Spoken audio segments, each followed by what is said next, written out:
France Maghreb 2. Je vous rappelle évidemment que nous sommes à la 35e rencontre des musulmans de France, du côté du parc des expositions de Paris-les-Bourget. Et on va du côté du Grand Forum, une émission spéciale de Grand Forum, avec l'ami Christophe. Bonjour Christophe. Bonjour Medjed, bonjour à tous, en direct de la 35e rencontre des musulmans de France. Comment ça va Medjed? Ça va super bien, et toi Christophe? Bah écoute, super bien, on est avec toute l'équipe du LGF, là on est installé tranquillement dans le hall 4 et on vous attend mesdames, messieurs, si vous souhaitez évidemment venir nous rencontrer. Et nous sommes présents pour un LGF spécial aujourd'hui à l'occasion de cette 35e rencontre des musulmans de France. Et vous allez pouvoir ainsi, notamment tout à l'heure en fin d'émission, pour pas déroger à la règle de cette émission, y compris que ce soit un samedi, et bien on change pas les bonnes habitudes, un bon petit Libertad donc tout à l'heure, à partir de 18h, moins 5 par là, d'accord? Alors je vous présente les différents intervenants qui sont là. Monsieur Nasser Lagili, comment ça va Nasser? On l'entend bien Nasser, ou pas? Non, pas du tout, on l'entend pas. On l'entend pas du tout, non. D'accord, super. Voilà, on l'entend pas du tout. Alors, voilà, allez-y. Voilà, normalement on devrait entendre tout le monde. Bonjour Nasser. Non, malheureusement on l'entend toujours pas. Bon, on n'entend pas Nasser. Alors on va essayer peut-être Hanan Zawadi avec sa petite voix. Bonjour Hanan. Bonjour. On l'entend à peu près correctement, à peu près bien. À peu près correctement, très bien.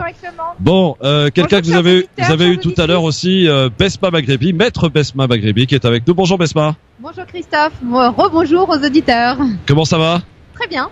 Alors Besma Maghrebi qui a animé son émission évidemment hebdomadaire, c'est comment s'appelle ton émission déjà? Parler droit. Parler droit, d'accord. Et on parle droit donc avec Besma et Monsieur Edber de Santos aussi qui est de la partie. Salut Edber. Bonjour Christophe, bonjour à toutes, bonjour à tous. Comment allez-vous? Ça va très très bien, merci beaucoup. Alors, Nasser Lagili, on refait un test peut-être? Bonjour Nasser.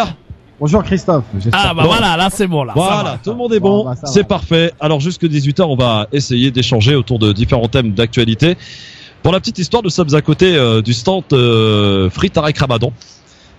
C'est donc le collectif de Tariq Ramadan qui est là et qui interpelle effectivement. Et je poserai la question à Maître Maghrebi dans un instant parce que le volet juridique nous intéresse dans cette affaire. On va s'arrêter uniquement à cela parce que le reste évidemment n'appartient qu'à la justice. Donc on va se contenter peut-être de faire un petit volet juridique. Mais on va démarrer, si vous le permettez, messieurs, dames, dans un instant par une situation qui est gravissime.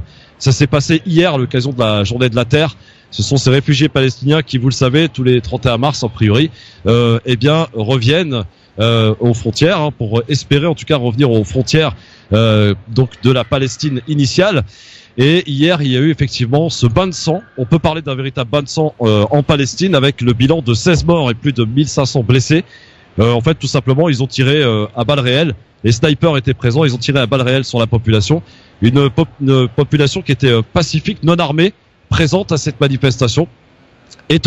Chose étonnante, c'est que les médias n'ont absolument pas relevé, ou en tout cas pas de la manière qu'il faudrait, cette information qui est plutôt gravissime. Autre sujet aussi qui m'intéresse aujourd'hui, ce matin en regardant un petit peu la télé, j'étais un petit peu interloqué, on va dire, par l'interview de Monsieur Amar Laspar, qui est le président des musulmans de France. Nous sommes ici, vous le savez, donc à ce salon organisé par les musulmans de France. Et en gros, sur l'écran apparaissait dissension chez les musulmans. Pourquoi? Parce que le président du CFCM, Monsieur Ahmed Ograt, a refusé visiblement de se rendre ici. Donc l'occasion en était donnée peut-être d'afficher une belle rencontre avec toutes ces images de différentes populations qui sont présentes ici. Eh bien, il a fallu que ce soit terni par ce texte qui est apparu donc au niveau de l'écran ce matin à la télévision. Comment expliquer justement ce traitement médiatique, j'allais dire, qui devient monnaie courante maintenant aujourd'hui. Voilà tous les différents thèmes que l'on va aborder avec Nasser Lagili, avec Hanan Zawadi, Besma Maghrebi et Edber de Santos qui sont avec nous. Besma Maghrebi, il a fallu qu'on soit au Bourget pour qu'elle vienne au Grand Forum, c'est plutôt bien vu. Ah, Besma? Mais c'est plutôt une bonne nouvelle. Ah, c'est plutôt une bonne nouvelle, mais ce qui est bien aussi, c'est que tu viennes à la maison aussi de temps en temps.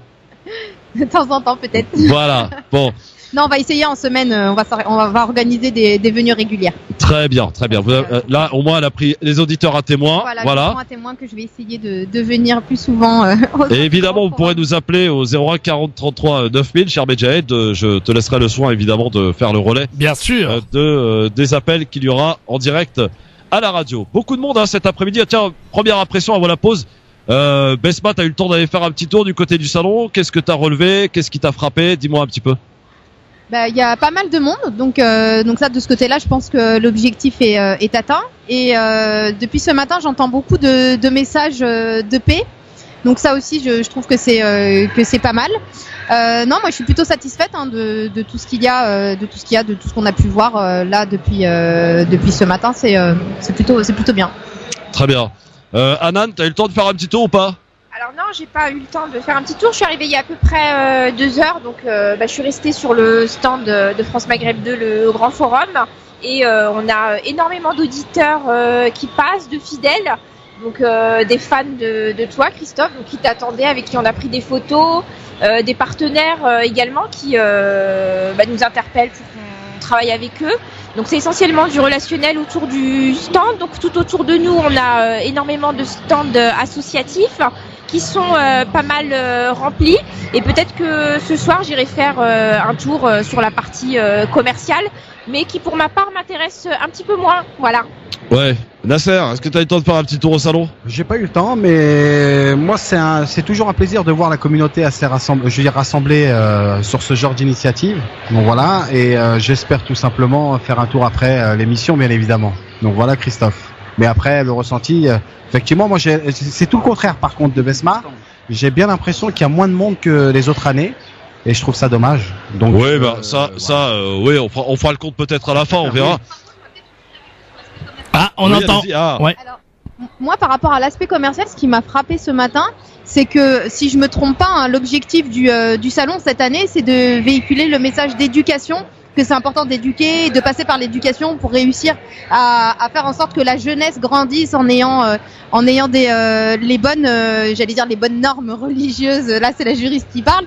Et du coup, j'ai trouvé qu'il y avait beaucoup d'ouvrages pour les jeunes qui étaient mis en avant. Il y a beaucoup de stands pour les enfants qui sont mis en avant. Et je trouve que c'est beaucoup plus que l'année dernière. Ça, c'est quelque chose qui m'a frappé. C'est une bonne chose alors. C'est une bonne chose. Ouais. D'ailleurs, il y a une très belle nos partenaires du CBSP proposent, je sais pas si vous l'avez vu, une BD sur la mosquée d'Al-Aqsa qui est plutôt bien faite. C'est super bien. C'est juste à côté d'ailleurs de la radio où nous sommes installés. Enver, est-ce que tu as eu le temps? Christophe, je voudrais juste rebondir rapidement sur ce que dit Besma, voilà, sur la partie livre. Alors, j'ai pas encore été faire un stand sur la partie livre, et moi, je tiens quand même à alerter les auditeurs. Je me rends dans un certain nombre de bibliothèques dites musulmanes, et je veux dire les ouvrages qu'on a sont assez inquiétants en termes d'idéologie et de message qu'ils font passer. Donc je suis assez curieuse de voir ce qu'on apprend à nos enfants à travers ces livres-là. Voilà. Pas d'a priori, mais une crainte que j'ai quand même peur de se voir confirmer. Je passe le micro à Enver. Enver, très rapidement avant la pause pub. Bah écoute, très rapidement, j'ai fait un petit tour, mais vraiment très rapide à côté. En fait, un peu autour de notre studio ici sur le salon. J'ai eu l'occasion de voir notamment l'association FICRA qui essaye justement de mettre en avant un peu un principe éducatif autour de la jeunesse, et qui organise beaucoup de conférences en ce sens. Sinon, franchement, c'est très sympathique. J'étais déjà venu beaucoup de fois à la RAMF. Après, bon, le côté commercial me perturbe toujours un peu, mais tout ce qui peut unir les musulmans, pour moi, est un point positif. Et très bien. Comme c'est le cas. Ouais. On est de retour très vite avec notre premier thème, Gaza, les Palestiniens. Bain de sang hier à l'occasion de cette journée de la terre qui avait lieu donc en Palestine hier. Les Israéliens l'armée israélienne qui a tiré à balles réelles, on rappelle, sur la population palestinienne. Bain de sang, 16 morts, plus de 1500 blessés. C'est terrible. On en reparle dans un instant et on parlera donc des différents sujets que j'ai présentés donc il y a quelques minutes en direct du studio France Maghreb 2, installé ici à la rencontre des musulmans de France, 35e du nom. À tout de suite, Medjed. France Maghreb 2. France Maghreb 2. Sur 105.1 FM. Sur 105.1 FM à Dijon et toute sa région. Allez, nous sommes de retour pour l'émission spéciale Le Grand Forum en direct de la 35e rencontre des musulmans de France au Parc des Expositions de Paris, Le Bourget, avec l'ami Christophe et bien sûr son équipe.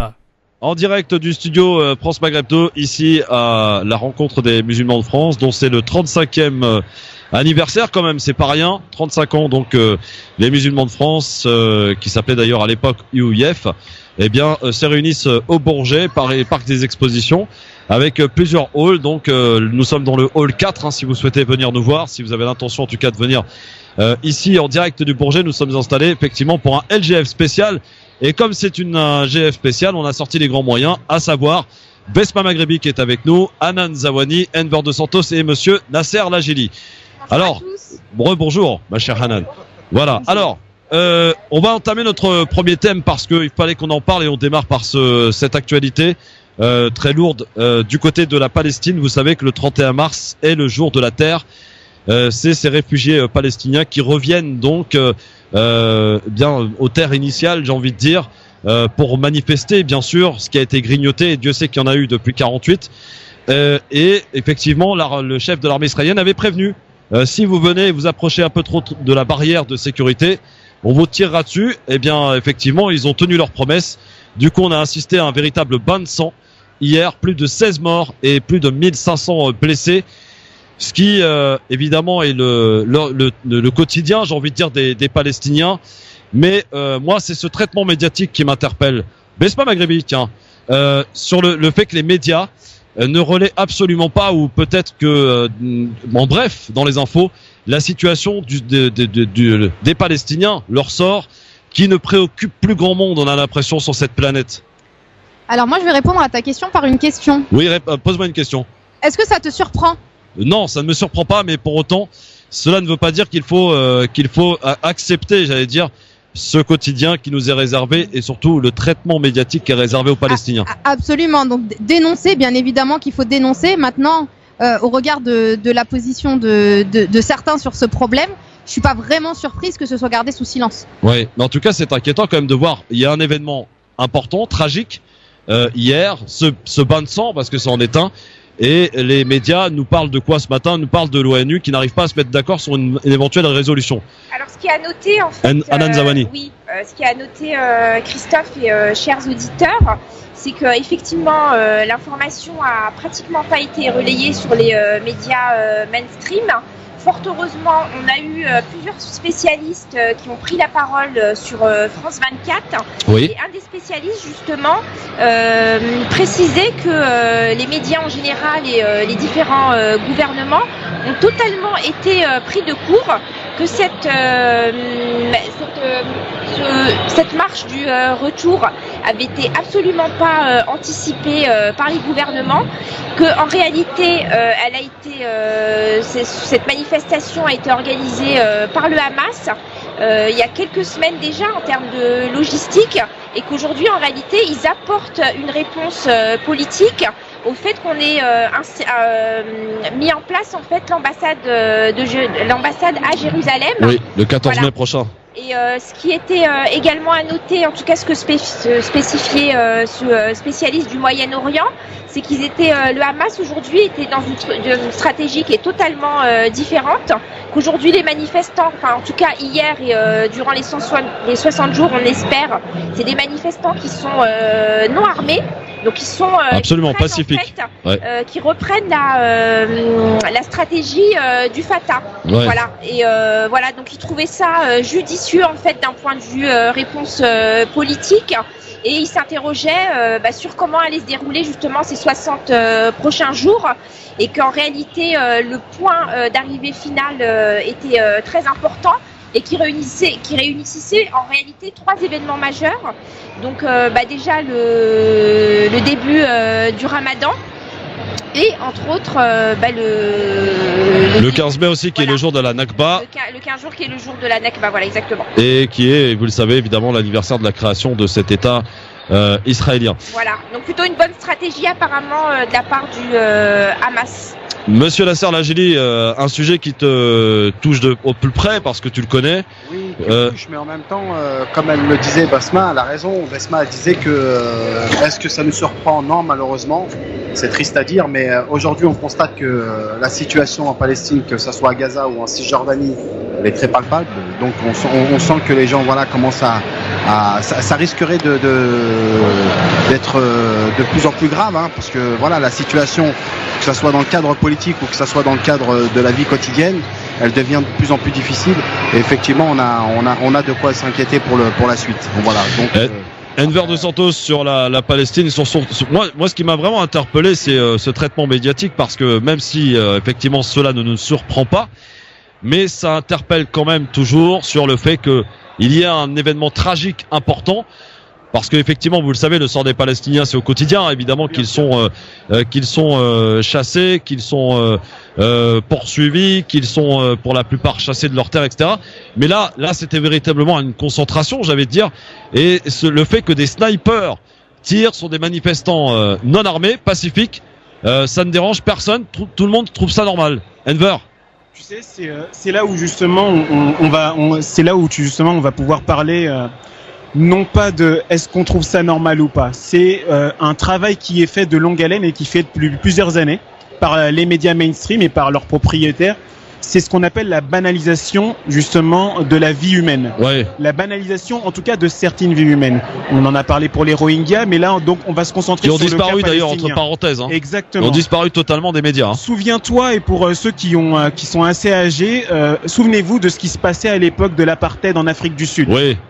Quand justement il y avait cette situation d'apartheid en Afrique du Sud et qu'il y avait des milliers de morts dans certaines manifestations, eh bien pareil, on n'en parlait pas parce que justement les médias mainstream et leurs propriétaires cachaient justement le côté on a tué des Noirs en Afrique. Et puis quand ça a commencé à titiller un tout petit peu, là ils ont commencé à en reparler et il y a eu donc Nelson Mandela qui a été mis en avant et les différents combats et ils ont réussi à faire bouger la Palestine. L'Afrique du Sud, lapsus. L'idée, c'est que là, aujourd'hui, la banalisation des morts en Palestine est du même fait de dire que le combat des Palestiniens n'est pas légitime. À partir du moment où tu légitimes pas ce combat, quand tu dis, par exemple, ouais, mais les Palestiniens sont des terroristes, ouais, mais vous essayez d'attaquer Israël, regarde ce qui s'est passé cette semaine. Ouais. Il y a eu une manifestation, en tout cas une marche blanche pour Madame Noll qui a été assassinée. Ouais. On veut pas savoir si c'est antisémite ou pas. Elle a été lâchement assassinée par des psychopathes.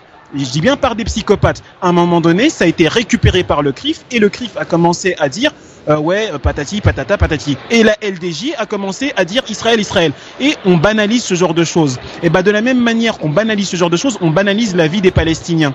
Et leur combat n'est plus justement une guerre que nous on vit malheureusement par procuration et à distance. C'est une guerre qu'ils sont en train de subir, ils sont en train de la perdre, ils se font assassiner.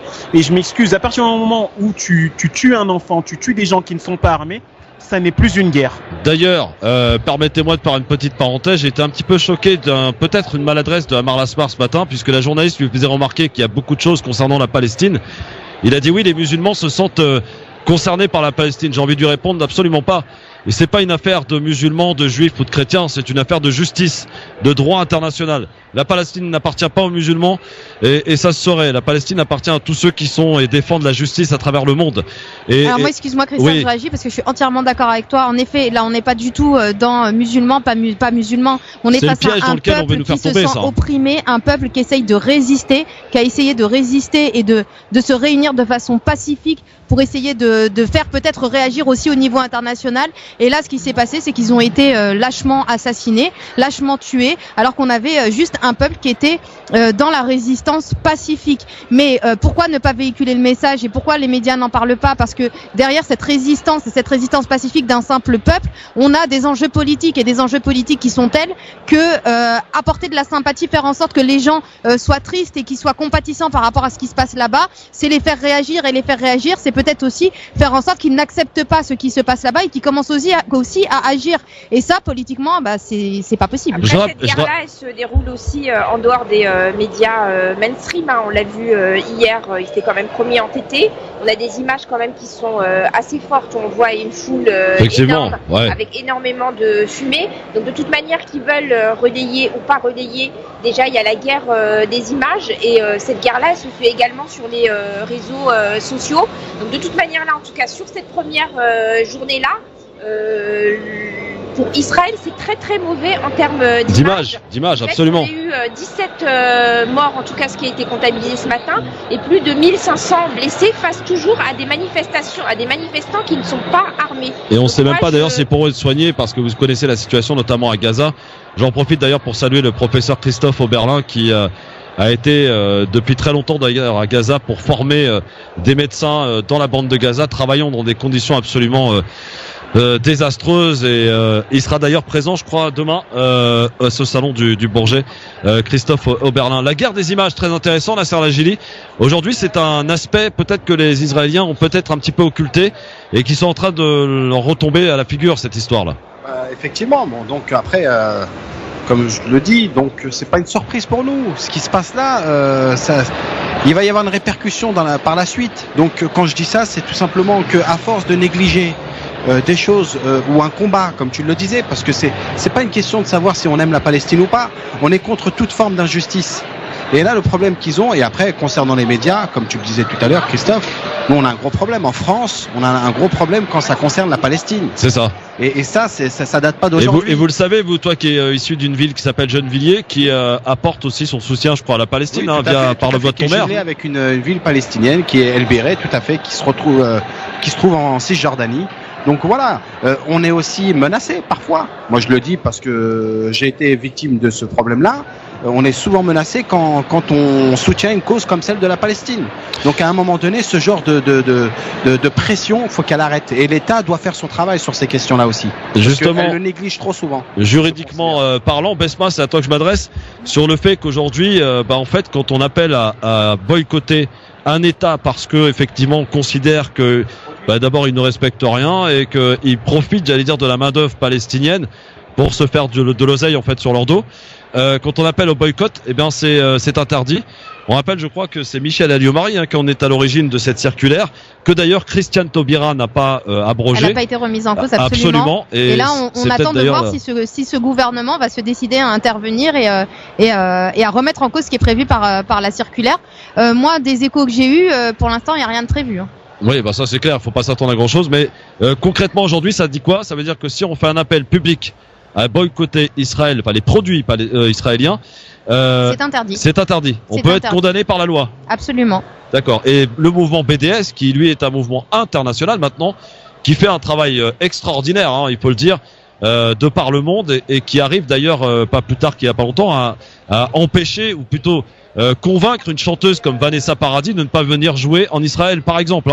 Ça fait partie évidemment des différents appels qu'il lance PDF. Besma, puisque tu as la parole, est-ce que ça t'a choqué, toi, ces images de cette marche blanche à la nation, où un élu de la République qui s'appelle Jean-Luc Mélenchon, qu'on soit d'accord ou pas avec lui, qu'on partage ou non ses idées, il a été pris à partie par la LDJ, il a dû être exfiltré sans qu'il n'y ait une quelconque condamnation, non seulement du gouvernement, mais aussi des médias?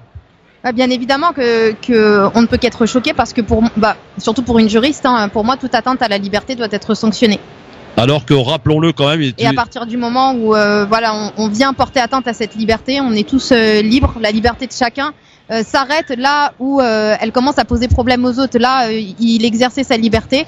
Donc pour moi, c'était pas normal que ça se passe comme ça. Et il faut rajouter d'ailleurs que la LDJ, parce qu'ils sont, d'ailleurs on peut le dire, parce qu'eux ils ont fait un communiqué en se félicitant donc d'avoir réussi leur coup, ont accompagné en l'occurrence l'extrême droite en disant de Gilbert Collard, qui donc fait partie du parti de Marine Le Pen, est un ami d'Israël, donc à ce titre ils lui ont assuré la sécurité. Mais Christophe, je voudrais te dire un truc là-dessus.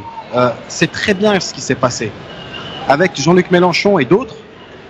Les Français commencent à comprendre aussi ce qui se passe réellement. Il faudrait qu'on leur montre les images pour ça. Bien sûr, non, mais le problème c'est qu'aujourd'hui la chance qu'on a aujourd'hui, c'est qu'on a des réseaux sociaux. Ouais. Donc le 3/4 des gens, il y a des images qu'on peut pas voir à la télé. Il y a des choses qu'on peut retrouver sur les réseaux sociaux, sur Internet. Ouais. Donc c'est pour ça que c'est important aussi de communiquer sur le comportement et la manière dont on fait de la politique en France parfois. Donc le CRIF aujourd'hui essaye de, on va dire, manipuler, parce que ce qui a été remarquable, il y avait le discours du fils de Madame Knoll, qui est décédé, qui a eu un discours mais remarquable, que je trouvais qu'il était humble, classe, et propre et juste. Donc, qui disait le CRIF fait de la politique, mais moi mon cœur est ouvert parce que toutes les femmes, toutes les personnes ont une maman, et c'est important que toutes ces personnes qui se sentent concernées peuvent venir à ce genre de manifestation. Donc, ce qui se passe avec Jean-Luc Mélenchon ou d'autres, ça me surprend pas. Donc aujourd'hui, le CRIF est en train de se griller lui-même en soutenant une politique israélienne d'extrême droite. C'est ça qu'il faut dire. C'est choquant, c'est choquant quand même. C'est important de le préciser aussi, parce que je pense que beaucoup ne connaissent pas aussi la politique réelle du CRIF. Le peuple juif qui a été victime de l'extrême droite sous les nazis durant la Deuxième Guerre mondiale, de voir, ne serait-ce qu'en Israël, qu'il y ait des partis d'extrême droite et que des crépuscules qui se disent plus juifs que les juifs, défendent l'extrême droite, c'est extrêmement choquant. Anan. Oui, alors juste pour rappel, la LDJ, donc c'est une organisation... la Ligue de défense juive, voilà, faut le rappeler, faut bien insister là-dessus. C'est une organisation qui est jugée terroriste aux États-Unis, absolument, qui est interdite aux États-Unis et en Israël. Pour revenir un petit peu sur le traitement médiatique sur cette affaire-là, donc le fait que effectivement depuis 48 heures sur les médias mainstream, en tout cas, il n'y a absolument pas de condamnation sur le fait que la LDJ est insultée. Donc je vais me permettre de dire à nos auditeurs quels sont les mots qui ont été utilisés. Donc il a été, excusez-moi cher auditeur, insulté de PD, d'enculé, de FDP, de collabo. Alors ce matin par contre, à ma très grande surprise, et j'en étais vraiment ravie, on a invité le trésorier de l'UEFJ, donc l'Union des étudiants juifs de France, de France, sur le fait que justement le jour de cette marche blanche, leur local à l'université de Tolbiac ait été vandalisé. Donc ce qui est inadmissible. Donc après aussi à voir quels vont être les résultats de l'enquête. Ouais. Mais par contre, ce qui était intéressant, c'est que justement face à ce trésorier-là, on avait une invitée. Alors je sais pas qui est-ce qu'elle est, mais en tout cas ça m'a l'air d'être c'était une femme peut-être d'une association citoyenne qui a un discours extrêmement juste et qui est justement était à contrario de tout ce qu'on a pu entendre sur les médias depuis 2 ans. Donc on a reçu les présidents des consistoires, des représentants d'associations pro-israéliennes qui mettaient totalement de côté le fait que cette organisation est une organisation terroriste. Donc cette femme-là, elle l'a dit, et elle a également précisé que le CRIF était un soutien important à la politique israélienne. Ah bah oui, carrément. Que, c'est une politique déjà d'extrême droite. Voilà. Juridiquement, Besma, est-ce qu'il y a moyen peut-être de... Enver voulait prendre la parole. Enver. En fait, c'est pas tant que j'hésite à prendre la parole ou je voulais pas couper la parole, c'est que là, à ce moment, on est au Salon des musulmans de France. Donc, on en parle depuis tout à l'heure sur le côté, il n'y a pas de répercussions dans les médias, pas d'images, etc. Moi, j'aime bien le Salon des musulmans de France et en même temps, je le déteste. Pourquoi c'est bien de dire ça ici. Parce qu'il y a un côté très commercial. Mais c'est là ce que j'aime et ce que j'adore. Ce que j'aime et ce que j'adore justement dans le Salon des musulmans de France, c'est le fait qu'on arrive tous à s'unir. Ouais. On arrive tous à s'unir, on arrive à se réunir autour justement de ce que nous partageons.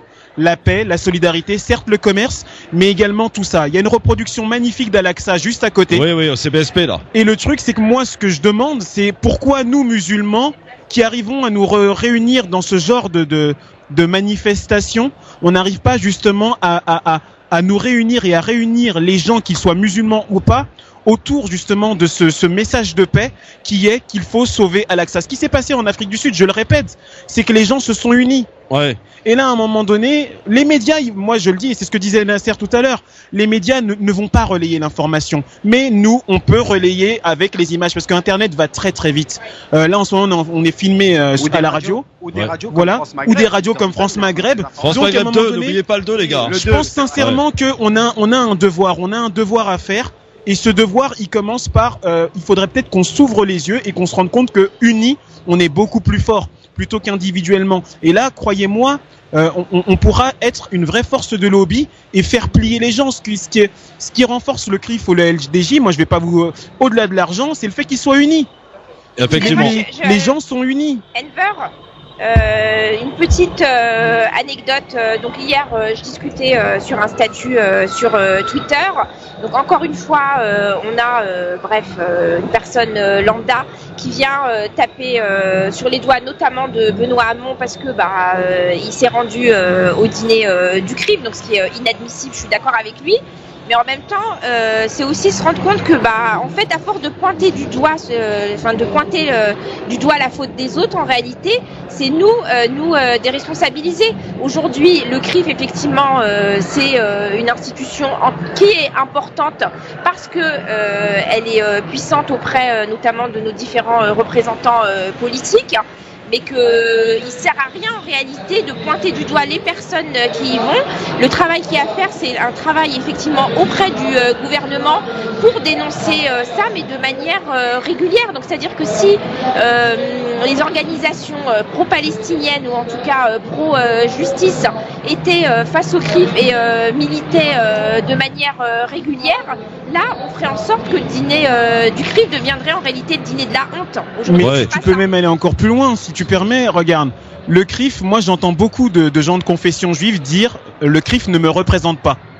J'en connais qu'ils le disent clairement. Mais si tu regardes bien, au-delà du fait qu'ils disent le CRIF ne nous représente pas, le CRIF est toujours tout puissant.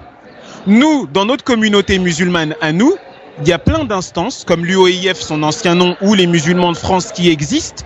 Et il y en a nombreux qui disent, bah voilà, ça nous représente pas. Mais ce qui est étrange, c'est que à un moment donné, nous, on ne soutient pas parce que les juifs ont beau dire le CRIF ne nous représente pas, mais quand le CRIF est attaqué sur certaines choses, beaucoup vont soutenir le CRIF. Simplement pour le principe. Nous, on ne soutient pas les musulmans de France, on ne soutient pas l'UOIF, on ne soutient pas, encore plus, on les attaque. La transition est toute trouvée. Je rappelle d'ailleurs aux auditeurs qui peuvent nous voir sur Facebook France Maghreb 2. On est en live Facebook en ce moment. Et en direct donc depuis le studio France Maghreb 2 installé donc à l'occasion de la 35e rencontre des musulmans de France ici au Parc des Expositions du Bourget. Dans un instant, ça va nous permettre justement de parler, si vous le voulez bien, un peu d'islamophobie. Je sais, on en parle souvent. Et aussi, moi, je vais vous poser la question clairement.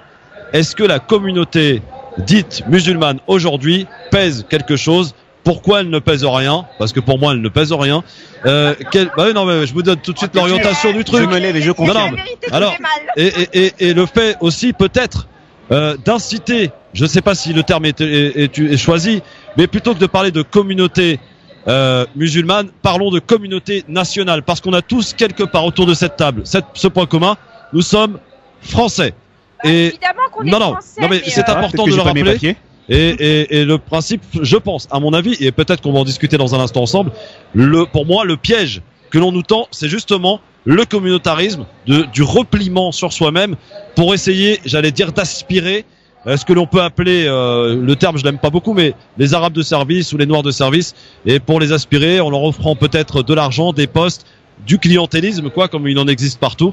Alors, est-ce qu'il serait peut-être pas l'occasion de remettre tout ça en cause, de mettre tout ça sur la table, et on peut le faire ensemble si vous voulez bien, avant que l'on reparle de l'affaire Tariq Ramadan, de son aspect juridique, parce que il y a que ça qui m'intéresse, le reste, on laissera faire la justice. On est de retour en direct dans un instant, depuis la 35e rencontre des musulmans de France, ici au Bourget. À tout de suite. France Maghreb 2, France Maghreb 2. Et nous sommes de retour sur France Maghreb 2, évidemment, avec le grand forum spécial en direct du Bourget pour cette 35e rencontre des musulmans de France, Parc des Expositions au Bourget. Je vous rappelle que nous sommes au forum Génération et que vous pouvez venir voir toute l'équipe du grand forum qui sont installés là-bas. Elle est au complet l'équipe, enfin pas au complet non, mais en tout cas une belle partie de l'équipe en direct sur France Maghreb 2. Ici installé donc au hall 4.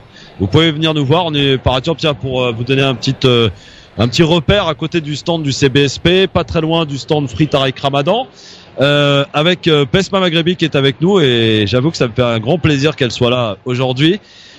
Hanan Zawani ainsi que Enver De Santos, qui là en ce moment il les enchaîne les émissions Enver.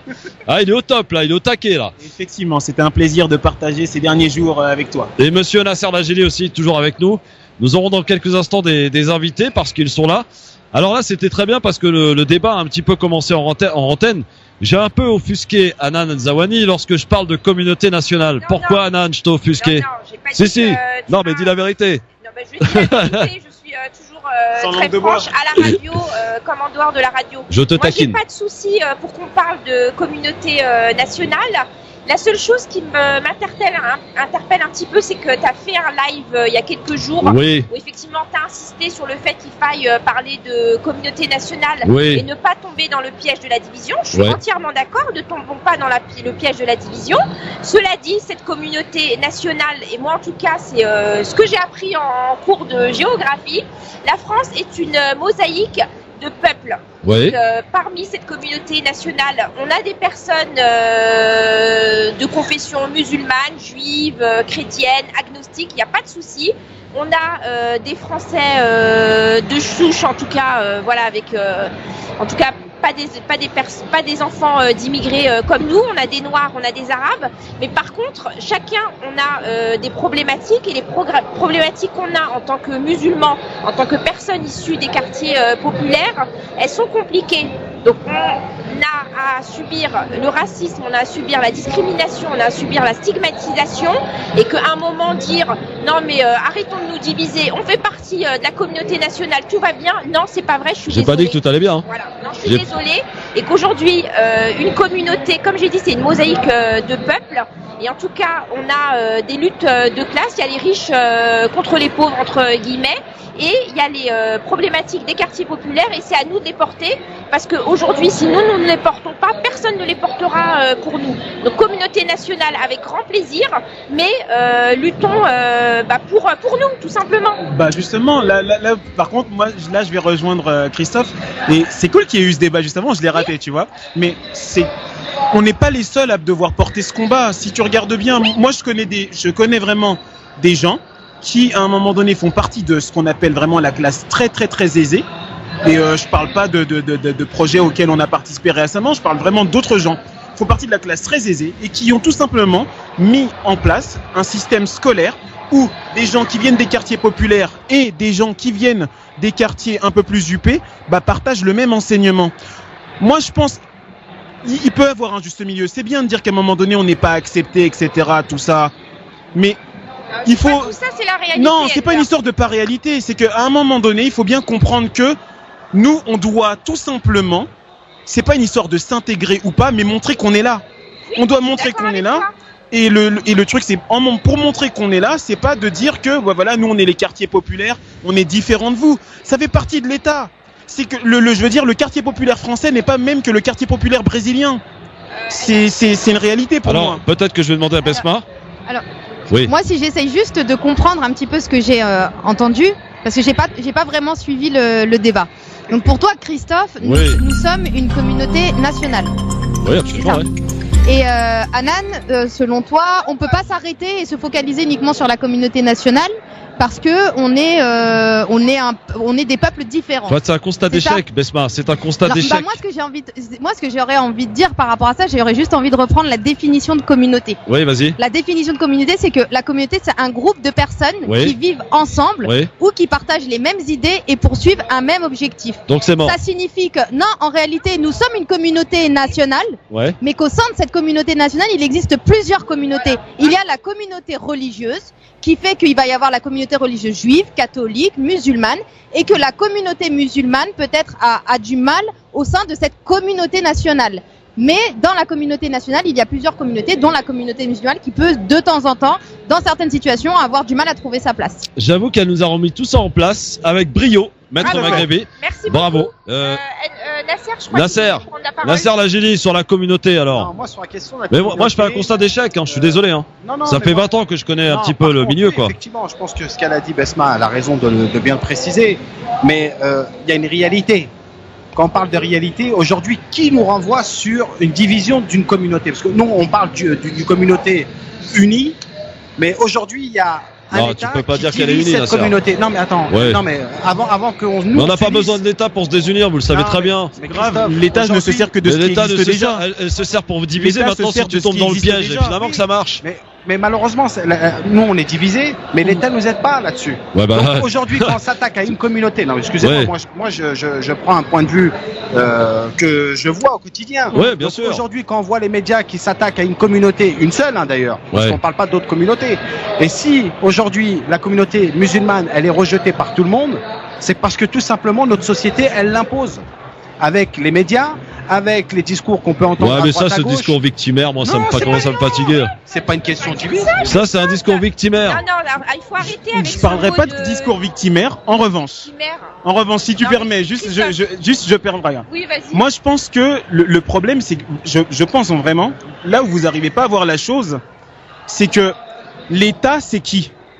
L'État, c'est le peuple qui l'élit. Attends juste un instant. Et quand je dis, c'est pas l'État que je voulais dire, c'est surtout les politiques. Non, mais justement, et c'est la même chose. Ouais, et mais les politiques et les partis politiques. Non, c'est différent. Mais justement, les partis politiques, c'est la même chose. Si tu regardes bien, il y a nombre de partis qui existent depuis des années et des années, depuis des décennies, que ce soit le PCF, Français et musulmans, que ce soit LR, il existe plein de partis. Et au final, à un moment donné, chacun de ces partis joue le même jeu d'échecs, qui est de placer un représentant du parti au sein du pouvoir.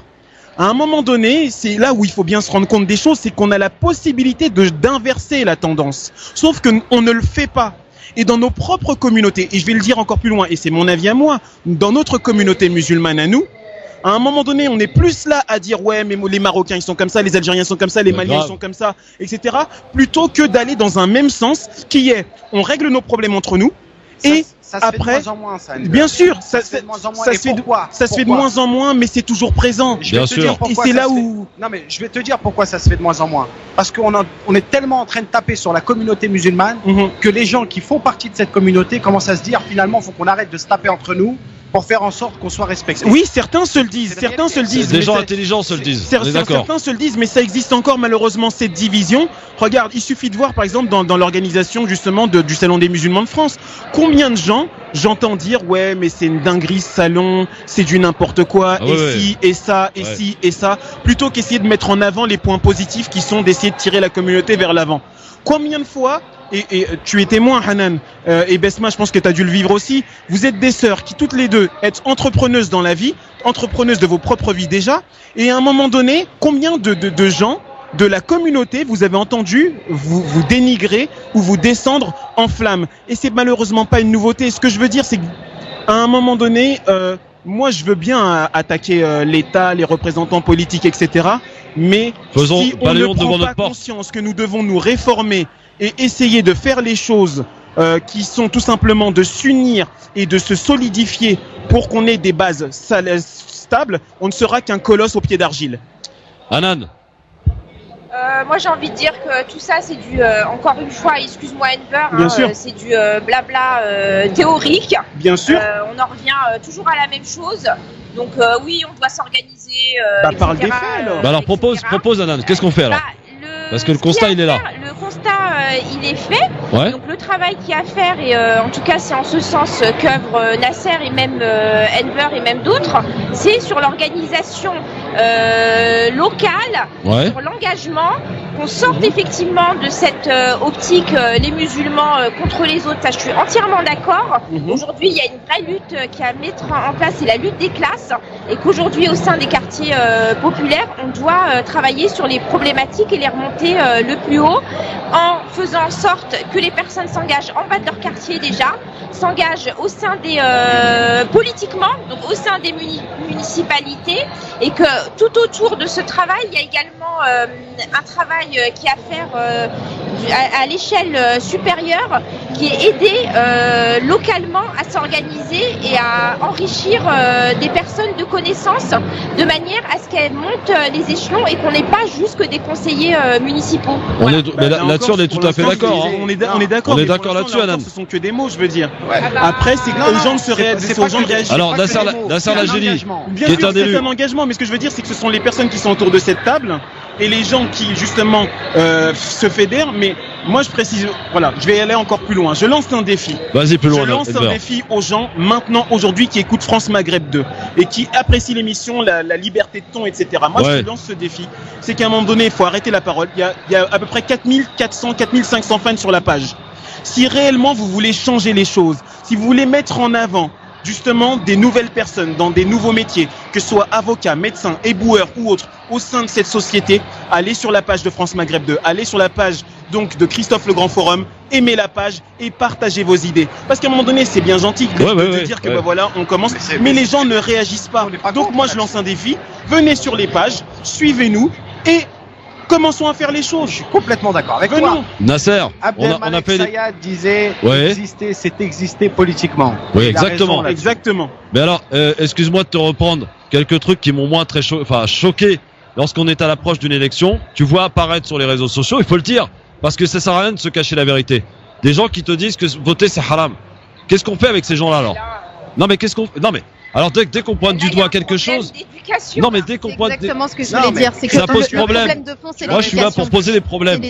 Je suis désolé, on n'est pas là pour pratiquer la langue de bois. Des choses comme ça, moi ça m'horrifie quand je vois ça.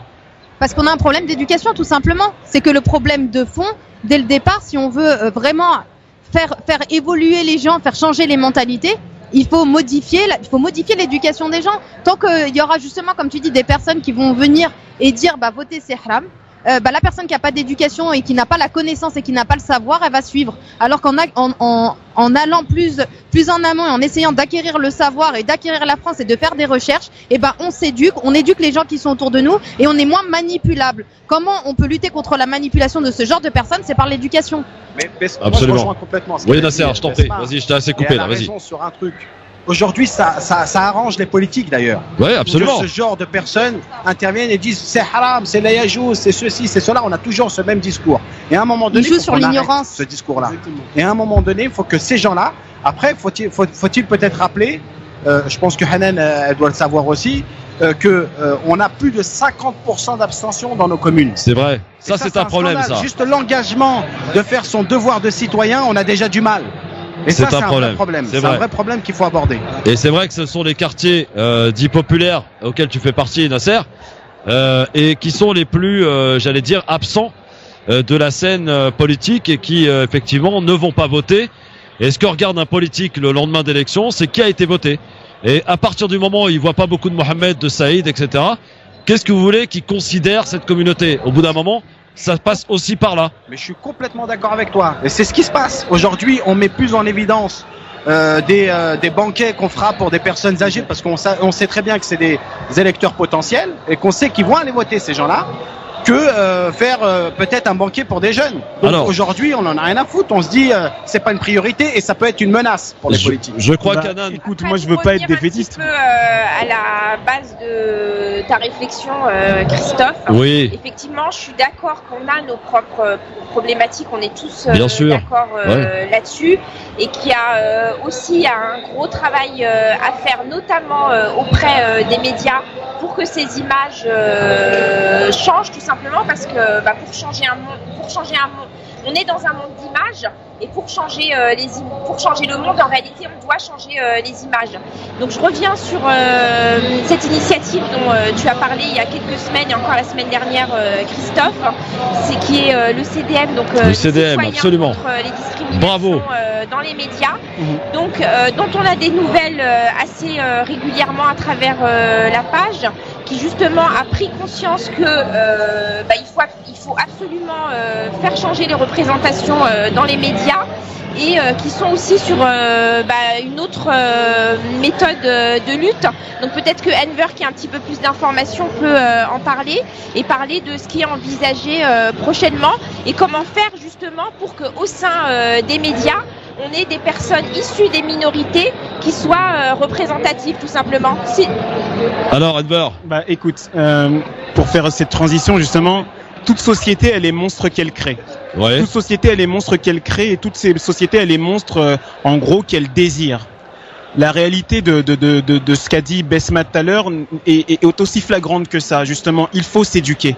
Il faut s'éduquer, et à travers justement ce que fait le CDM, plusieurs choses vont être réalisées à travers la tentative, en tout cas, de mise en avant de personnes représentatives. Non pas représentatives parce qu'elles vont être des médecins, des avocates et autres personnes avec des métiers dits nobles, mais des personnes qui peuvent être visibles. Donc une personne qui sera éboueur pourra passer si elle doit donner son avis. L'idée étant en fait tout simplement de mettre en avant le fait que dans la communauté, je dis bien dans la communauté humaine musulmane française, il peut y avoir des gens qui peuvent traiter de n'importe quel sujet, notamment de sport, notamment de médecine, notamment de santé, de droit et autres. C'est mettre en avant ce genre de choses. Pourquoi ?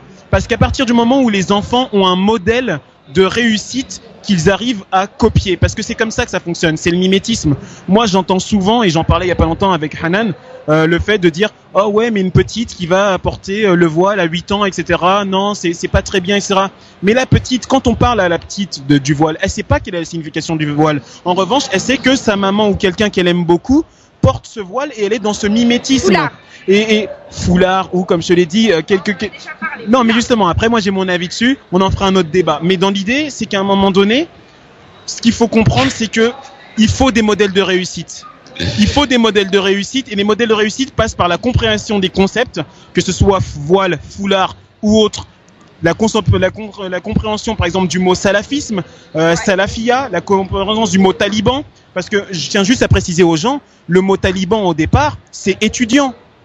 Donc qu'est-ce qui fait qu'à un moment donné le taliban, le talibé, devient un terroriste? Est-ce que c'est pas justement une certaine forme de manipulation des médias? Le djihad, le exactement, c'est comme le djihad. Donc le djihad, c'est l'éducation. Donc il est très important de s'éduquer. Il est très important de s'impliquer dans l'éducation de vos enfants. Ma mère, à un moment donné, ne savait pas lire le français. Ouais. Aujourd'hui, je fais un métier que j'aime. Et sincèrement, alhamdulillah. Alhamdulillah. Quand bien même j'aurais été éboueur, alhamdulillah. Donc à un moment donné, l'éducation, c'est le fait de pouvoir posséder en main son destin. Pourquoi? Parce que personne ne va nous dire, tu fais ça, t'inquiète, tu es dans la bonne voie ou pas, tu es dans la mauvaise voie. Parce que cette personne n'aura pas plus de connaissances que vous. Et voilà ce que va faire le CDM, en tout cas. Voilà, absolument. CDM, d'ailleurs, on vous mettra un lien sur la page Christophe Le Grand Forum pour que vous ayez bien l'accès rapide à cette page et que vous puissiez aller vous rendre compte donc ce qu'elle propose, ce qu'elle fait. Et je salue en tout cas cette action parce que il était temps, j'ai envie de dire. Voilà, ça fait partie des choses concrètes que l'on peut faire au sein d'une communauté, mais même au-delà de la communauté. Je crois que le principe du CDM, c'est pas réservé qu'aux musulmans, mais à toutes les causes, de défendre toutes les causes, évidemment. C'est ça, mais de toute façon, toutes les discriminations, voilà, pas seulement. Voilà. Sur la lutte contre l'islamophobie, le CCIF le fait, c'est leur combat. On est sur la lutte contre les discriminations. Voilà, absolument. Parce qu'il faut bien vraiment prendre conscience que la discrimination, c'est interdit, que c'est réprimé par la loi, et que lorsque vous êtes face à une situation où vous pensez qu'il peut s'agir d'une inégalité de traitement qui est illégale ou c'est une discrimination, surtout ne pas hésiter à le dénoncer, ne pas hésiter à porter plainte, ne pas hésiter à mettre en place les voies de recours qui existent, parce que la discrimination c'est encadré, c'est pénalement réprimé. Et bien évidemment que si on garde le silence et qu'on laisse passer ce qui se passe inaperçu et qu'on n'agit pas, ça va continuer. Si on sanctionne pas et si on tape pas sur les doigts d'un enfant quand il fait une grosse bêtise la première fois, il va le faire 2 fois, 3 fois, 4 fois. Donc dès le départ, vous avez l'impression d'être face à une discrimination, faut le dénoncer, faut porter plainte. Il y a des outils qui existent pour ça, faut pas hésiter à les utiliser. Alors, on va donner la parole plus loin très rapidement, oui, justement. Rapidement, parce qu'il faut qu'on donne la parole à notre invité là. Voilà, très rapidement, c'est qu'on parle du CDM, mais franchement, et je pense que c'est le message de chacun de nous 5 qui sommes là autour de la table avec toi, Christophe. Moi, je voudrais remercier justement France Maghreb et Christophe Le Grand Forum. France Maghreb 2. Justement, France Maghreb 2 et Christophe Le Grand Forum, justement, pour cette mise en avant de cette pluralité, de différents profils qui vont essayer justement, de changer les choses d'une autre manière. Donc, merci France Maghreb 2, merci Christophe Le Grand Forum. France Maghreb 2, France Maghreb 2. Et de retour pour l'émission Le Grand Forum en direct sur France Maghreb 2 avec toute l'équipe. Christophe, évidemment, en direct de la 35e rencontre des musulmans de France sur France Maghreb 2 au Bourget. Et nous sommes de retour à l'antenne. Absolument. Attention, on est en antenne, en direct, mesdames, messieurs, avec toujours nos invités qui sont autour de cette table, à savoir Nasser Lajili, Enver de Santos, Anan Zawani et Besma Maghrebi. Bon, on se fait agiter avec un auditeur là qui est venu nous rendre visite. Après, effectivement, c'est aussi ça le grand forum, c'est parfois ne pas être d'accord et on s'exprime, chacun donne son avis. Bon, alors peut-être Nasser Lajili m'a demandé en tout cas de réagir pour qu'on puisse passer à un autre sujet, si vous permettez. Non, moi je voudrais juste dire que on peut pas tenir ce discours-là, de dire qu'il y a des défaillances au niveau de la justice. Il peut y en avoir, ça arrive. Mais de dire qu'il n'y a pas de justice dans ce pays, je trouve que c'est abusé. Donc voilà, chacun. Bien sûr que c'est abusé. Faut que chacun prenne ses responsabilités sur ce qu'on dit. Il y a des choses qu'on peut entendre, il y a des choses qu'on ne peut pas entendre. Si on écoute le discours de l'auditeur qui était venu nous voir, de dire que si on fait de la politique, ça sert à rien, si on fait ceci, donc autant quitter ce pays et partir ailleurs, et le problème il sera réglé. Exactement. Donc moi c'est pas ça la situation. La situation elle peut être différente en s'engageant, en nous prenant en main tout simplement, et de s'organiser tout simplement. Ah, je sais que Besma elle est en colère. Besma elle est en colère. Parce que on peut pas accepter quand même. On est quand même dans un état de droit, on est dans un pays de droit, on peut pas dire qu'en France il n'y a pas de justice. Moi pour faire du pénal quasiment 24 heures sur 24. Ouais.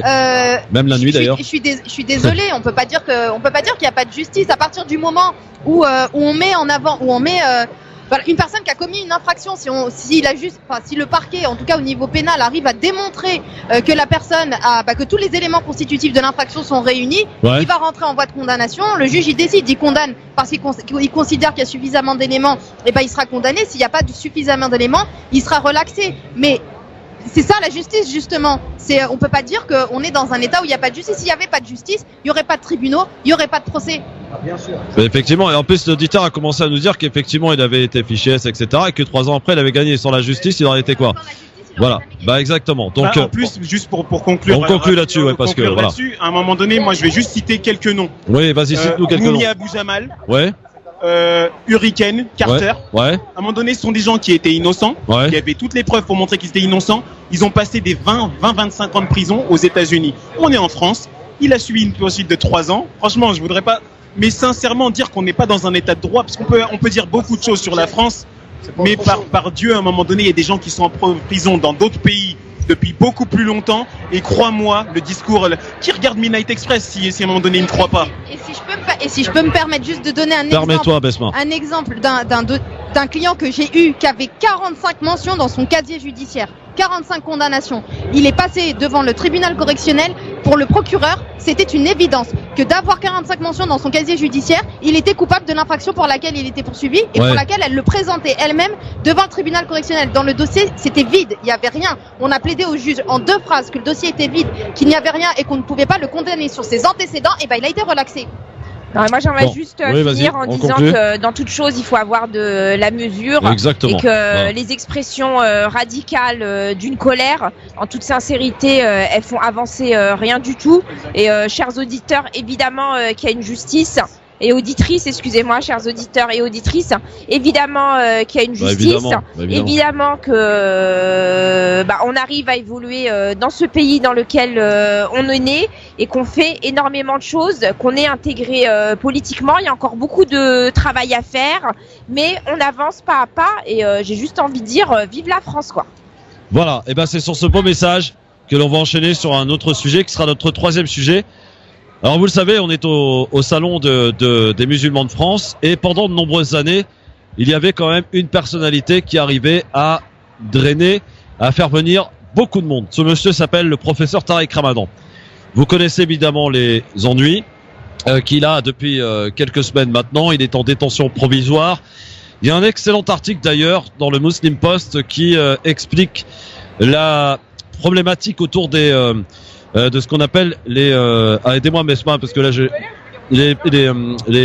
comment ça s'appelle, sur les raisons de sa détention. Non, pas sur les raisons de sa détention, sur le fait des expertises médicales. Voilà. Merci beaucoup, j'ai retrouvé le terme. Elles ne coordonnent pas entre eux. Par exemple, sur l'expertise médicale, l'avant-dernière, le poids de Tariq Ramadan, il y a 10 kilos en trop par rapport à son poids initial. Son épouse déplore le fait que quand il est rentré en détention provisoire, il était debout. Aujourd'hui, quand elle va lui rendre visite, il est en fauteuil roulant. Parmi les plus de 50 jours de détention, il en a passé 27 à l'hôpital. Ce qui nous intéresse, au-delà de ça, et avant de parler de l'après, c'est que c'est une personnalité qui a quand même, il faut l'avouer, fait venir beaucoup de monde à l'occasion de son salon. De ce salon qui a lieu donc aujourd'hui. On voyait que la foule s'amassait pour venir voir le professeur Tariq Ramadan, parce que beaucoup de gens effectivement l'aiment, le suivent, l'adulent même pour certains depuis de nombreuses années. Mais l'aspect judiciaire des choses, Besma, c'est par toi que je vais commencer, parce que tu es un peu plus averti que nous sur le sujet. Est-ce que aujourd'hui on peut dire très simplement que la présomption d'innocence, dont on nous rappelle à longueur de journée qu'elle est valable pour tout le monde, est-ce qu'elle est valable aussi dans cette affaire pour Tariq Ramadan, Besma? Alors, bien évidemment que la présomption d'innocence, elle est également valable pour Tariq Ramadan. Maintenant, ce que les gens doivent comprendre, c'est que ce n'est pas parce qu'on est placé en détention provisoire qu'on est considéré comme étant coupable. On est placé en détention provisoire pour certaines raisons. C'est bien encadré par les textes. Je vais me permettre de le reprendre parce que j'aimerais bien que les gens comprennent ce qu'est la détention provisoire. Ouais. Le grand public retient que Tariq Ramadan, c'est quelqu'un de connu, c'est quelqu'un qui représente une partie de la communauté musulmane, c'est quelqu'un qui est aimé par une grande partie de la communauté musulmane. Donc le fait qu'on le mette en prison, ce serait une violation de la présomption d'innocence. Non, c'est pas du tout ça. La présomption d'innocence, faut bien faire la distinction. La détention provisoire, là, il n'est pas condamné. Il est en détention provisoire. La détention provisoire, c'est quoi? C'est une situation où le juge va pouvoir décider d'ordonner le placement en détention d'une personne sous certaines conditions lorsque l'assignation à résidence sous surveillance électronique n'est pas possible ou lorsque le placement en contrôle judiciaire n'est pas possible aussi. Et je vais préciser les cas dans lesquels on aura recours à la détention provisoire. Besma, excuse-moi de te couper, mais exemple le cas de Darmanin. C'est-à-dire le Gérald Darmanin qui est accusé par des femmes que Tariq Ramadan. Et pourquoi lui pourtant il est libre. Et il est encore en fonction d'ailleurs. Après, excuse-moi Basma, je t'ai coupé. J'y viens, mais c'est parce que justement, à la place où on est aujourd'hui, on n'est pas en mesure de pouvoir savoir si la raison pour laquelle il est placé en détention provisoire va être une violation de ses droits ou non. Ouais. Donc il a fait appel et qu'il y a quand même des magistrats qui vont quand même vérifier les conditions. Et c'est pour ça que je voulais quand même expliquer les raisons pour lesquelles on place quelqu'un en détention provisoire. On peut placer quelqu'un en détention provisoire pour conserver des preuves ou conserver des indices matériels qui sont nécessaires à la manifestation de la vérité. Est-ce qu'il est placé en détention provisoire pour cette raison-là ou pas? Est-ce que vous le savez? Moi, j'en sais rien. Est-ce qu'il est en détention provisoire pour cette raison? Je ne sais pas. Il y a une autre problématique, Besma, pardon. Ensuite, attends, je vais juste finir les 7 points qui font que tu peux être placé en détention provisoire. Ça va être empêcher une pression sur les témoins ou les victimes ainsi que leur famille. D'accord. Est-ce qu'on peut le placer en détention provisoire pour cette raison? C'est ce qu'on lui reproche. Peut-être. Moi, j'ai pas la réponse. J'ai pas accès à son dossier. Je connais pas la situation. Il y a la situation médicale aussi, quand même. Ils ont proposé de qu'il remette son passeport, donc et qu'il se mettait. Non, là on est sur empêcher une pression sur les témoins ou les victimes ainsi que leur famille. Moi, je peux pas savoir si c'est possible ou pas. Parce que l'assignation à résidence aussi, c'est encore d'autres conditions. On est assigné à résidence déjà quand on est résident français. En l'occurrence, il n'est pas résident français. Donc déjà sur ce point-là, ça va être assez compliqué de mettre en place une assignation à résidence, même s'il va poser son passeport, etc.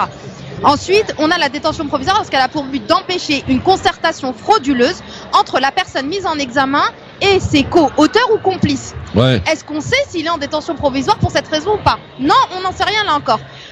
Aussi, protéger la personne mise en examen. Alors là, moi, je vais m'interroger parce que on peut placer une personne en détention provisoire pour la protéger. Il y en a pas beaucoup qui le savent, ça. Est-ce qu'il pourrait être en danger en étant dehors? Vous avez la réponse à cette question? Moi, j'ai pas la réponse à cette question. Mais pourquoi ils sont en danger dehors? Par rapport à qui? Il est quand même accusé de faits assez graves. Ouais. Il peut y avoir des personnes qui vont trouver ça ignoble, atroce, qui vont pouvoir être en colère par rapport à ce qu'il a fait. Peut-être qu'il pourrait être en danger, je ne dis pas que c'est la raison pour laquelle il a été placé en détention provisoire. Je dis juste que c'est la 4e raison qui peut te conduire à être placé en détention provisoire.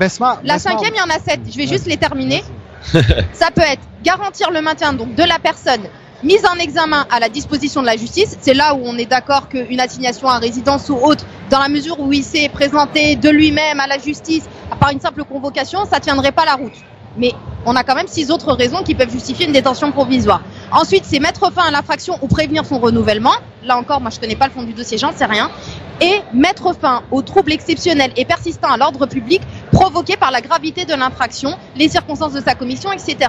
Donc là, au jour d'aujourd'hui, on est dans une situation où personne n'a suffisamment d'éléments pour savoir si sa détention provisoire est justifiée ou pas, si ce n'est ses avocats et les magistrats.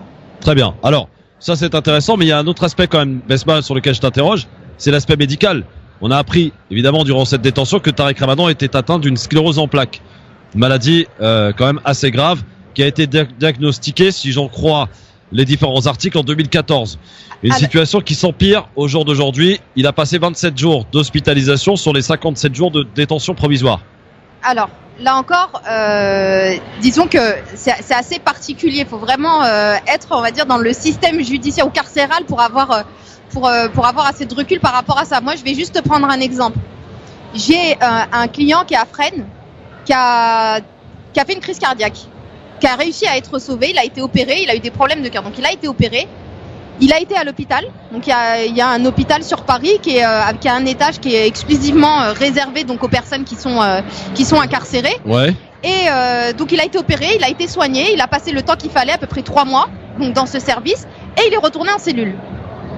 Et il a eu un problème cardiaque. Donc je te dis pas que la sclérose en plaques c'est quelque chose de plus grave ou de moins grave que le problème cardiaque. Je te dis juste que le système est fait de telle sorte qu'une personne qui a des problèmes de santé puisse être prise en charge médicalement lorsque cela est nécessaire, et que là, la seule chose que je pourrais dire en réalité par rapport à son état de santé, c'est que si le médecin considère que son que son incarcération reste médicalement justifiée, que c'est pas incompatible avec son état de santé, c'est sa responsabilité à lui qu'il faudra engager si jamais demain il y a un problème. Très bien. Alors là, c'était l'aspect juridique et on avait en tout cas besoin d'éléments et d'éclairage là-dessus.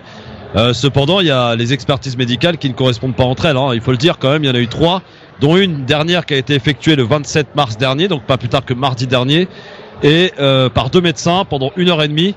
Voilà, donc beaucoup de gens en tout cas s'interrogent. Hanan, moi avant de te laisser la parole, Nasser, je sais que tu as envie de t'exprimer aussi là-dessus, mais le fait de, aujourd'hui, dans cette affaire, d'avoir beaucoup d'excès, que ce soit chez les défenseurs de Tariq Ramadan, qui, on peut le comprendre, ont été choqués évidemment que d'apprendre que leur grande star, cette personne qu'ils ont adulée depuis de nombreuses années, ait pu faire ce genre de choses. Et puis vous avez aussi les anti-Ramadan, ceux qui l'ont de toute façon poussé, qui l'ont critiqué, ceux qui à longueur de journée sur les réseaux sociaux soutiennent les accusatrices. Voilà. Alors il n'y a pas de nuance dans cette affaire, il n'y a pas de neutralité, j'ai envie de dire, à la justice de faire son travail. Hanan, quel est ton regard par rapport à tous ces excès qu'ils viennent d'un côté que de l'autre?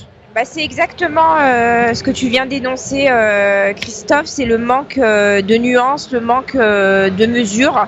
Donc effectivement, d'un côté on a les pros et les anti-Ramadan. Moi, ce que je souhaiterais en réalité, c'est qu'on sorte de cette essentialisation de la personne, qu'on regarde le côté d'un point de vue juridique, d'un point de vue traitement médiatique.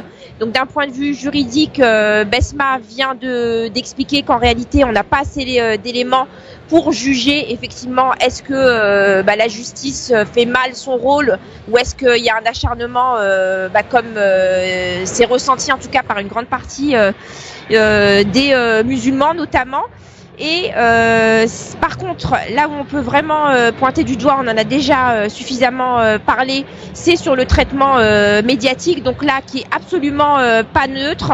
Donc c'est un vrai procès à charge qui lui a été fait. Et une troisième partie, c'est ce qui se passe au niveau des réseaux sociaux.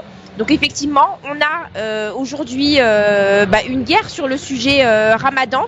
Quand on a des personnes qui prennent la défense sur le point de vue juridique notamment et traitement médiatique, elles se font insulter en disant écoute, tu es une pro-Ramadan, t'es une fan, enfin voilà, on met totalement de côté cette question-là. Et de l'autre côté, pareil, quand on a des personnes et notamment des jeunes femmes qui s'interroge sur le fait que Tariq Ramadan ait pu avoir une vie sexuelle en dehors du cadre du mariage, ce qu'il se dit, mais de toute manière t'es une complice, t'es une traite en réalité à la cause on n'a pas le droit de se poser des questions, quoi. On n'a pas le droit de se poser des questions. Donc voilà, aujourd'hui il n'y a absolument pas de mesure sur cette affaire Tariq Ramadan. Voilà, donc un petit peu de mesure, un peu de respect. Alors peut-être une question que moi je me pose, et puis j'en profite aussi d'être au sein du salon des musulmans de France, c'est ça, du rassemblement des musulmans de France. Je précise qu'on est à côté du stand Free Tariq Ramadan, je précise. Peu importe qu'on soit à côté, mais c'est effectivement Tariq Ramadan, il a été porté par l'UOIF. Donc c'est savoir, est-ce que eux, en tout cas d'un point de vue moral, ils ont eu écho d'histoires avec d'autres femmes, et si tel était le cas, comment ça se fait que le procès moral, en tout cas, a pas été fait là tu poses une vraie question, Hanan. Voilà, est-ce que si tel était le cas et si les responsables de l'UOIF en ont eu connaissance directement ou indirectement, comment ça se fait que nous, musulmanes, et en tout cas nous, femmes, n'ayons pas été informées? Et est-ce que, au-delà de l'affaire juridique, est-ce qu'il n'y a pas aussi une histoire morale à aller chercher? et voilà, traiter en tout cas ce côté moral de la vie de Tariq Ramadan, si il est avéré qu'il a eu des histoires. Donc là, je parle pas de viol, attention. Je dis pas que Tariq Ramadan a violé.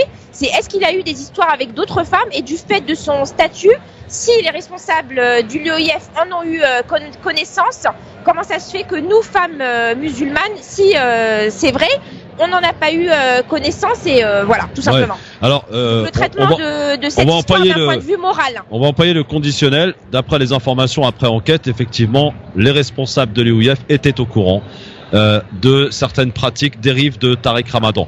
Maintenant, cela reste à vérifier. J'ai bien dit serait. Non, t'as dit était. Était. Bon, alors aurait été. Voilà. Employons en tout cas toutes les réserves dans cette affaire. On va pas plus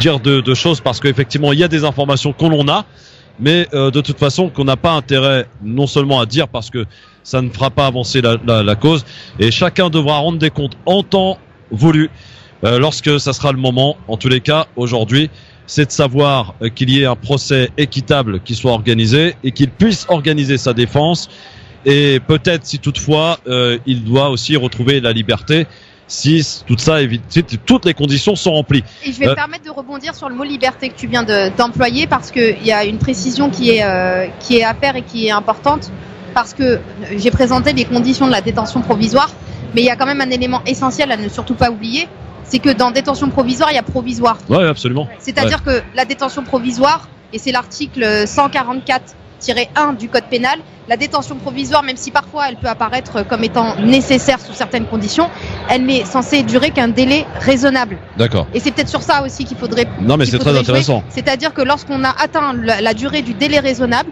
au regard de la gravité de la situation et des faits qui vont être reprochés, il ne faut pas dépasser ce délai raisonnable. Et si jamais ce délai est dépassé, il ne faut vraiment pas hésiter à saisir le juge des libertés et de la détention et lui dire que le délai qui vient de passer était largement suffisant pour la manifestation de la vérité, et qu'il faut le remettre en liberté. Ton confrère, la détention provisoire, c'est provisoire. Ton confrère qui s'occupe de l'affaire, parce qu'on rappelle dans cette affaire que l'expertise médicale du docteur de la prison a déclaré que son état n'était pas compatible avec la détention provisoire. Et ton confrère donc qui s'occupe de Tariq Ramadan, a remis le fait que effectivement le docteur s'appelle Farid et qu'il est musulman, et que ça, à ce titre, effectivement, on ne prend pas en considération son avis. Et c'est la raison pour laquelle je te disais que si on a un souci au niveau de l'expertise, il ne faudra pas hésiter à engager la responsabilité des responsables. D'accord, absolument, ça c'est bien dit.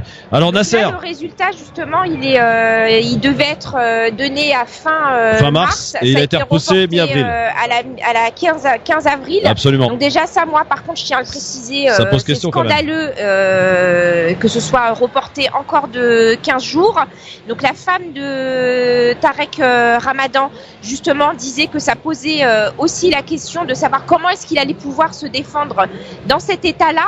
Et aujourd'hui, en toute sincérité, j'espère que cette analyse va sortir très vite à la mi-avril, que d'un point de vue santé, qu'il soit soigné et qu'il soit relâché, qu'il puisse préparer sa défense. Et après, quand il repassera devant le tribunal, il y repassera. Mais là, moi personnellement, ça me dérange. Oui. Alors ça Nasser, me dérange de savoir qu'il est malade et qu'il est emprisonné et qu'il va pas pouvoir préparer sa défense correctement. Nasser, moi, ce qui m'a choqué, je vais vous le dire franchement. Aujourd'hui, il y a quelques temps, on a organisé une quête pour venir aider Tariq Ramadan sur les frais d'avocat. Rappelons quand même que ce monsieur est propriétaire de plusieurs maisons, y compris en Angleterre d'une villa. Ce qui m'a choqué, c'est de récolter pratiquement 120 000 euros en 2 jours ou 3 jours. Quand il s'agit d'aider les Palestiniens, il n'y a personne. C'est choquant. Là, encore une fois, peut-être qu'on peut pointer du doigt une faille quelque part de ceux qui suivent peut-être de manière aveugle quelqu'un. Voilà. Bon, ça c'était une petite parenthèse que je voulais soulever parce que moi ça m'avait choqué. Nasser, sur cette affaire en particulier. Non, mais alors par contre, je veux juste rebondir sur ce que tu viens de dire, Christophe, parce que bon, on peut reprocher à Tariq Ramadan, je veux dire à la famille de Tariq Ramadan. Non, on reproche rien du tout, on n'a pas de preuves d'abord. Non, mais bien sûr, voilà. je parle sur la quête qu'ils ont pu faire pour Tariq Ramadan. Ouais. Après, c'est un choix, donc la famille, on peut pas leur en vouloir. c'est surtout une communauté qui a décidé de donner de l'argent à la famille à Tariq Ramadan pour sa défense. Il faut savoir aussi respecter ce point-là. Je pense que moi, alors au début effectivement ça me choquait, mais au fil du temps je me dis non, finalement ils ont raison. S'ils ont vraiment besoin d'argent, autant qu'ils fassent une quête, et la quête elle a fait que ils ont récolté autant d'argent. Donc on peut pas leur en vouloir à eux, peut-être à la communauté en disant voilà, faites de même pour aussi quand la Palestine a besoin d'argent, quand la Syrie souffre ou quand les Rohingyas, etc. Je suis d'accord avec toi. Par contre sur l'affaire de Tariq Ramadan, moi qu'est-ce que j'ai à dire là-dessus? Franchement pas grand-chose, parce qu'il faudrait peut-être laisser la justice faire son travail. C'est ça. Et j'espère tout simplement que la justice fera son travail correctement. Après, moi, ce que je reproche surtout aujourd'hui, c'est le plan médiatique. Voilà, on a sali Tariq Ramadan, où on a sorti on va dire des informations qui sortent complètement du contexte, peut-être du côté juridique. Donc, on l'a jugé avant même qu'il soit jugé. Tu veux dire qu'il est coupable aux yeux des médias? Exactement. Donc, c'est pas une surprise. Et j'ai beaucoup aimé l'intervention de son avocat à l'émission de C'est à vous, France 5, où il a vraiment clarifié les choses. Et il a demandé tout simplement d'être patient pour essayer de respecter la justice pour qu'il fasse son travail correctement. Monsieur Dos Santos. Bah écoute, qui a été très silencieux depuis tout à l'heure. J'essaye d'écouter et d'analyser en même temps. Là, c'est plus l'heure de l'analyse. Ah écoute, en fait moi j'ai plusieurs avis un peu en mode schizophrène là-dessus. Il y a le communicant, il y a le musulman, il y a l'être humain, il y a le français, etc. Je vais essayer de faire une synthèse de tout ça. Ce sera mieux.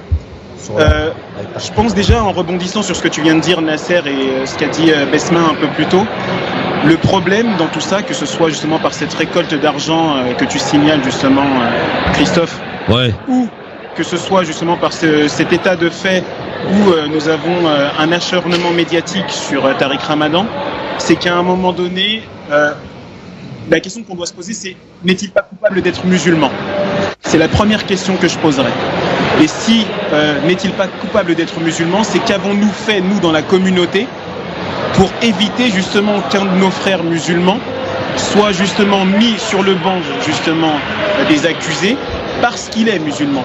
Est-ce que nous, on a agi correctement? C'est-à-dire, pas tant est-ce qu'on a fait les bonnes choses, mais est-ce que nous, justement, on a fait en sorte de montrer que la communauté musulmane ne se réduisait pas à un seul individu? D'où la question, l'après Tariq Ramadan. Exactement, d'où l'après Tariq Ramadan. Ensuite, par rapport à cette récolte d'argent, là encore, beaucoup de gens sont dans la passion et dans le manque de connaissances. L'ignorance, c'est ce qui détruit un peuple, c'est ce qui détruit les communautés. Et le truc, c'est qu'on est rempli d'ignorance. Moi le premier, je suis rempli d'ignorance. Et à un moment donné, là où je ne suis pas ignorant, en tout cas, c'est justement dans l'utilisation des médias et sur la manipulation en termes de la manipulation médiatique et comment c'est fait. Je m'excuse, mais c'est bien gentil effectivement pour la communauté de se réunir, de mettre de l'argent sur un cas comme Tariq Ramadan pour le soutien, etc. Mais c'est justement parce qu'on est ignorant en général, et là c'est pas simplement la communauté musulmane, que justement on ne prend pas de hauteur et de recul sur les choses et que on s'enflamme n'importe comment. Là, au lieu de défendre justement l'être humain qui est incarcéré, on est là à défendre ouais mais Tariq Ramadan il a rien fait, etc. Enfin, en tout cas, beaucoup d'entre nous c'est ce qu'ils font.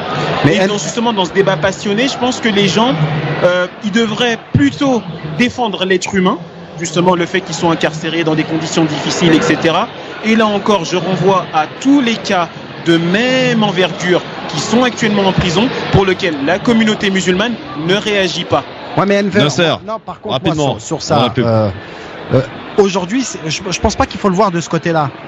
Je pense que Tariq Ramadan, si certains, après c'est peut-être une analyse personnelle, mais si aujourd'hui les gens ont donné autant d'argent à Tariq Ramadan, c'est qu'on sait très bien que c'était une personne à abattre politiquement. On savait très bien qu'en France on l'appréciait pas, ce mec.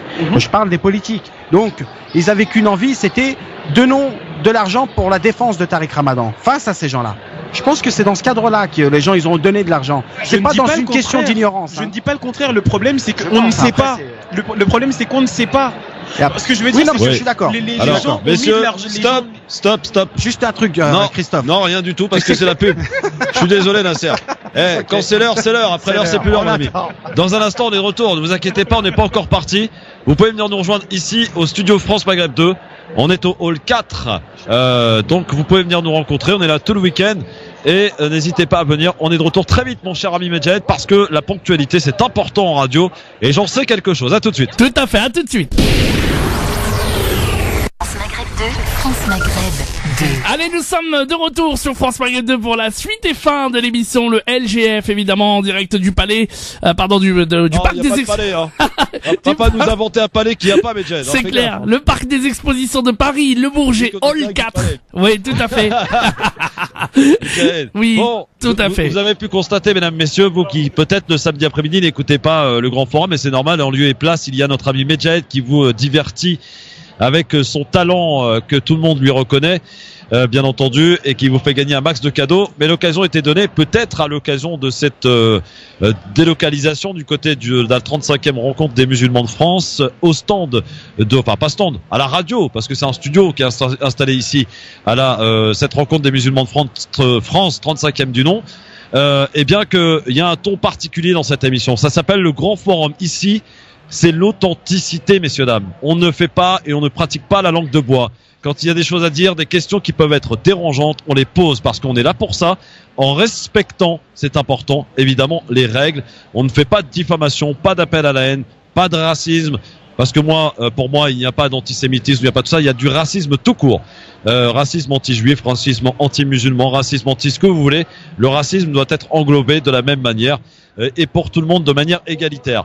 Alors, peut-être pour conclure, parce qu'on arrive à la fin de cette émission, je vais vous donner la parole à chacun pour essayer un petit peu de résumer cette émission, le fait que vous y soyez et peut-être nous dire un petit mot pourquoi, ou d'ailleurs pourquoi il faut venir ou ne pas venir ici, selon vous. Vous êtes libre plus que jamais dans cette émission et encore une fois, on ne déroge pas à la règle. Je vais commencer peut-être par ma gauche, Enver de Santos, résumer un petit peu de cette émission d'aujourd'hui. Pourquoi il faut venir ou pas à cette rencontre musulmans de France ce week-end au parc des expositions du Bourget. Est-ce que j'ai le droit de dire honneur aux dames quand même? Oui, t'as le droit, bien sûr. Non, mais non. Je pense que Besma et Asna, Hanan, déjà j'ai eu Alors vas-y, parce que monsieur veut être galant. Alors, Hanan Zawani. Non, c'est parce qu'il a rien à dire. Oui, bah vas-y, peut-être aussi. Alors, Hanan, résumez un petit peu de l'émission. Besma. Non mais, est-ce que je peux avoir un peu d'autorité dans cette émission? Non mais, incroyable quoi. Chacun veut se renvoyer la part. Eh ben, puisque vous voulez, Nasser Lajili. Voilà. Nasser Lajili, toi, t'as des choses à dire. Il fallait pas faire, Christophe. Ah bah, désolé. J'étais tranquille dans mon coin, je me suis dit, je vais être discret. Et toi, t'es venu, tu m'as rajouté cette Nasser Lajili. Alors, ton mot de conclusion, en quelque sorte. Mon mot de conclusion, c'est que je suis très ravi d'ailleurs d'être venu au forum, ici. Grand Forum. Grand Forum. Ici, au Bourget. C'est un plaisir de partager cette émission avec vous. Après, effectivement, moi, le seul constat que je fais ici, c'est que j'ai l'impression qu'il y a moins de monde que les autres années. Ouais. Est-ce qu'il y a une répercussion sur l'absence de Tariq Ramadan? Je pense qu'il y a aussi cette répercussion. Ouais, la dernière, t'es pas là. Peut-être. Ouais. Il y avait une baisse de fréquentation l'année dernière déjà. Hein. D'accord.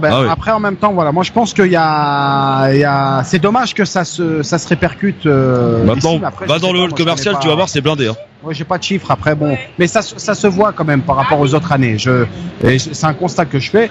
Donc après sur le reste, quoi dire, je sais pas. Bah tant mieux, je peux rien dire d'autre. Tant mieux. Besma Maghreb. Oui, rapidement, Anna, parce qu'il y a les infos. Il faut qu'on aille vite là. Bah écoutez, moi c'est ma première visite. Hein. Je suis jamais venue au salon, sauf l'année dernière pour tracter, mais je suis pas entrée à l'intérieur. Oui, parce qu'Anna était candidate. Voilà. Moi, l'idée que je m'en fais, c'est que c'est trop commercial. Ouais. Maintenant, effectivement, je vois qu'on a une partie où on a des associations. Que je vais aller à leur rencontre, aller discuter avec elles, et puis moi la partie commerciale en toute sincérité elle m'intéresse pas du tout. Voilà. D'accord. Besma Maghrebi. Avant de te donner la parole, Besma, je précise parce que elle est de la famille et de la maison du LGF. Demain vous avez une excellente conférence signée Ouiem Maghrebi, psychologue, pour parler de la famille demain matin à 11h. Bon, pour ceux qui sont là, c'est dans quel hall exactement, Besma? C'est dans la salle des conférences. Dans la salle des conférences. Dans la grande salle. Demain matin à 11h, venez ne pas louper notre Ouiem préféré. Allez-y. Moi personnellement, le salon, j'y viens depuis que je suis petite. Oui. Donc je connais très bien. Oui. Moi j'ai même envie de dire que c'est l'événement de l'année que j'attends avec impatience.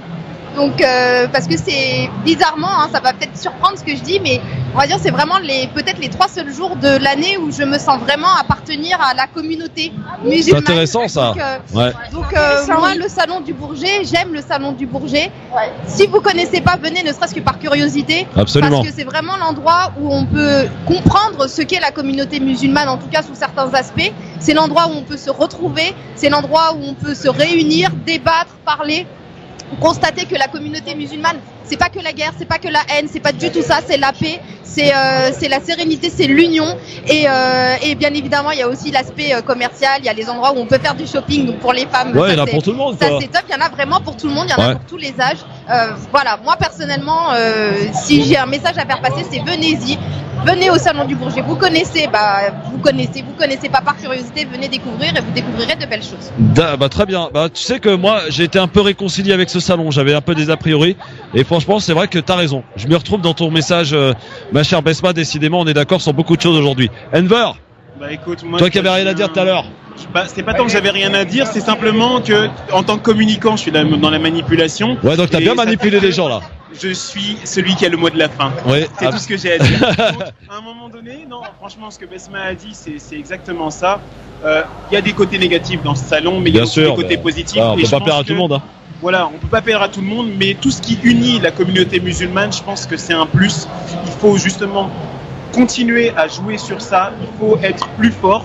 Le côté commercial fait également partie de la communauté musulmane parce qu'on est humain. C'est comme ça que ça se passe. Après, si on peut trouver des côtés positifs sur d'autres choses, c'est le moment de le faire. Donc moi, j'invite les gens à, au lieu de parler sans savoir, venir. Parce que celui qui, en général, n'est pas témoin et va témoigner, vous savez ce qu'il fait. Hein, mais la réalité, elle est vraiment que, voilà. Merci, Enver. Bon mot de la fin, Enver. Merci à tous, ça y est, il l'a dit.